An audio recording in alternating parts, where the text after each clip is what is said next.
abazadde bavudde mu mbeera ne bakuma ku ssomero omuliro oluvannyuma lw'omwana Apio okufiira mu toileeti z'eryo essomero nga kigambibwa mbu staff oba abasomesa balina akakwate kufa kw'ono omwana. Yes, eyo story saagikola wano ku SMX Media kubanga details zaali tezimazisa bulungi kubeera nga ngifulumya wano ku SMX Media. However, abazadde kye basooka okubeera nga bakola ng'omwana oyo afudde Apio, basooka ne bajja abaana baabwe mu eryo essomero. Amakulu mu kyo abazadde bakwasaganiza wamu n'omuzadde eyali afiiriddwe omwana nga babuuza oba nga beebuuza ebibuuzo bingi kyokka nga ansa ntono. Ab'amateeka waliwo abantu be bakwata, on top of okubakwata, justice bo balaba nga eruddewo okubeera nga kooti esalawo ekyenkomeredde. Babanja omwana yafa atya, balaba nga ate kooti eri awo ebuzaabuza omusango eruddewo okubeera nga egusala.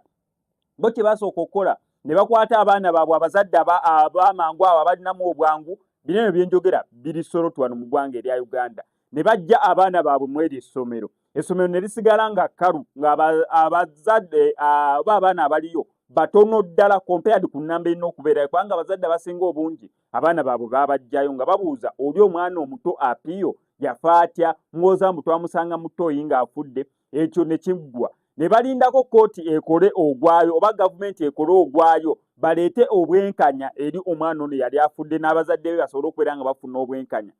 Bagenze okulaba nga kiruddewo. Kooti ate tujja kukomawo luno, ate katusooke tulabe bino, ate kasooke tulabe bino eno. Ne beekolamu omulimu abazadde ne bagenda ne bookya essomero lya Jozan Primary School. Bwe bamaze okubeera nga balyokya, poliisi nejja nesobola okubeera nga ekkakkanya omuliro ogwabaddewo n'okwekalakasa okwabaddewo ng'abazadde tebasalikako musale. Staafu baagikubye embooko. Buli gwe basanze ku ssomero yafunye embooko, ne basalawo okubeera nga essomero balyokya. Poliisi nejja n'ebimotoka ebizikiza omuliro n'esooka ezikiza omuliro. Ebyo byabaddewo ku makya around between ssaawa 4 paka ngaawo ssaawa 8-9. Awo poliisi nekkakkanya embeera era bwe batyo ebizimbe ebimu ne babitaasa. Nabadde ku live olunaku ekiro ekikeeseza olunaku olwaleero ng'abazadde bazzeeyo mu second round essomero ne baliteekera ddala ku ttaka wansi.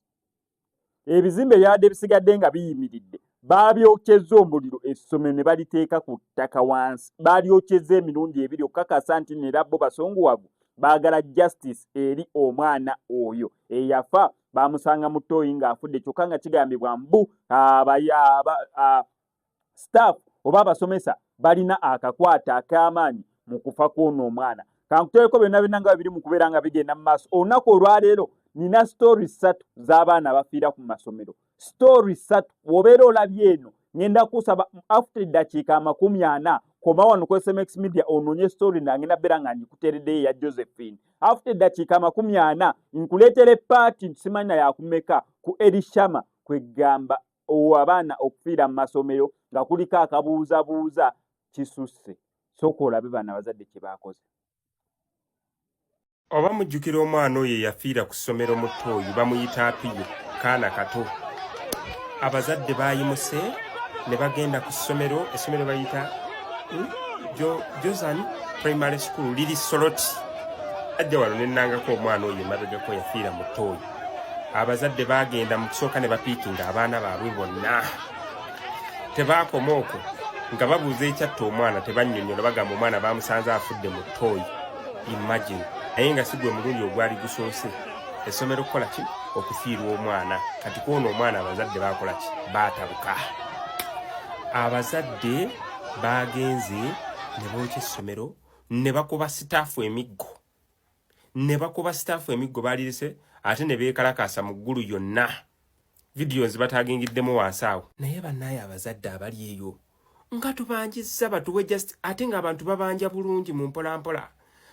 Bawe just ensonga entuufu ne explanation Erishama yafa atya nga kiva mu kamwa kakyogera oba director oba HM oba aba students. Kuba n'okuziika tebaaziika. Abazadde ba Erishama tebalina story ekwatagana ku nfa ya mutabani waabwe yadde nti abantu bandibaddeko awo ku lumbe ne bagamba kale twali awo after preps, twali awo mu morning nga tuli mu kwetegekera morning preps ng'omanyi ezo stories ezibeera ku lumbe abantu nga banyumya babadde kumpi n'omufu. tebaziwulirako ze bali mu kubanja mpaka kati bannaye tugambe Elishama yekka yabadde asomera ku ssomero eryo. Bannaye abazadde, don't disappoint us. Don't disappoint us.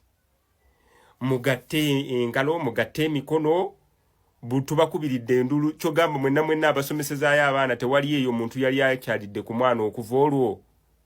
Bwe mugendayo okulaba abaana bamu baba bagaana. Waliwo ekitali kituufu. Kireetedde abantu okwemulugunya. Mwe temulina ku solidarity, tewali muzadde alimu ku magezi asobola okugamba nti bannaye nze nkubidde tata kojja Elishama kuba omusajja azunze interview ku interview, TV ku TV, bamuyita wano bamuyita wali. Omusajja alina obulumi obw'amaanyi. You can see the fire burning in his eyes. Naye temwenyenya mwenna kya kiki.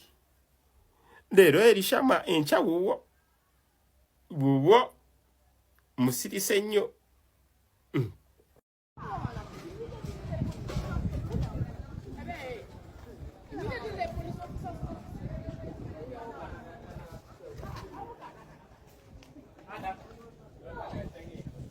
So the dormitory of classes?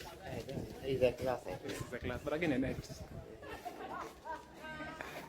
I don't even know. I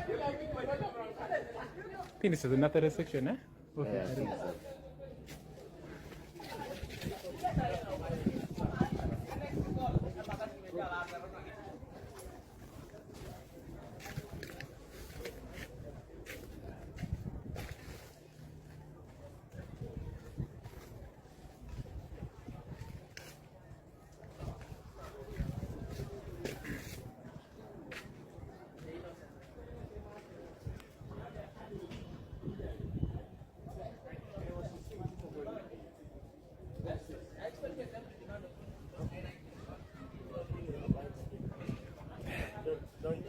This was the dormitory?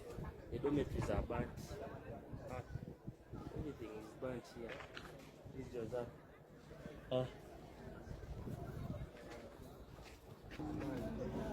These are smaller classes I think.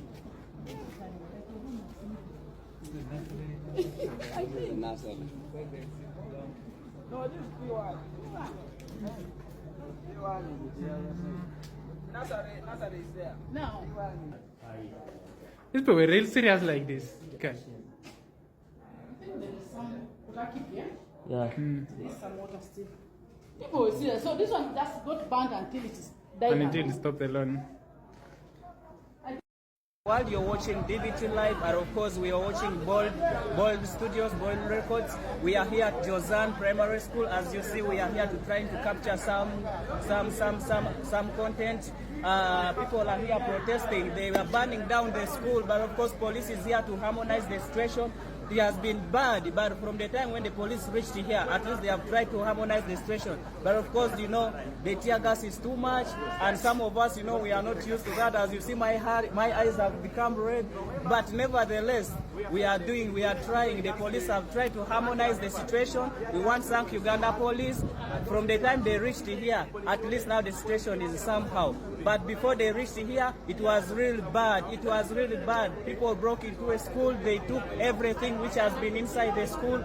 Others took mattresses. They took beds. They took foods. They took everything. But from the time police reached here, at least now they have tried to harmonize the situation. But the tear gas is there. The tear gas is too much. Some of our journalists here who are not used to tear gas, they are busy sweating. Their eyes are running. They are running tears. But of course, you know, we shall always bring you the best. Thanks so much. We shall keep you updated.